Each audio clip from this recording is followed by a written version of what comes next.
In the early days of the 1st century, the mighty Roman Empire, ever expanding, cast its shadow over the dense, dark forests of Germania. The tribes were fractured, their lands ripe for conquest. Rome sent one of its trusted governors, Publius Quinctilius, to pacify the region and bring it under the eagle standard. 3 of the empire's finest legions marched with him, the 17th, 18th, and 19th, a force of iron discipline and unmatched power.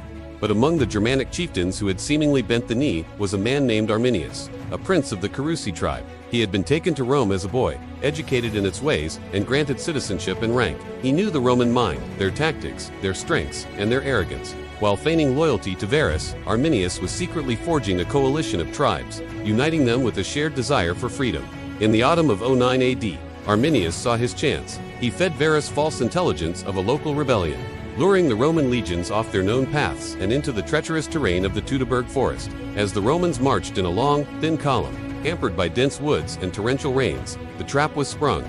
From all sides, the united Germanic warriors descended upon the unprepared legions. The battle was not one of open fields and grand maneuvers, but a brutal, chaotic slaughter that raged for 3 days. Hemmed in by the forest and bogged down in mud, the Roman superior tactics were useless. They were cut down, legion by legion, their standards falling one by one. Governor Varus, seeing the utter devastation and the loss of his legions, fell on his own sword rather than face capture. Of the nearly 30,000 Roman soldiers who entered the forest, almost none escaped.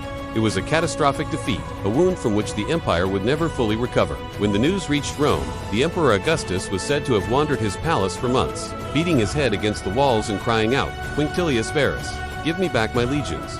The Rhine River would become the permanent frontier of the Roman Empire, and the dream of conquering Germania was buried forever in the dark soil of the Teutoburg forest.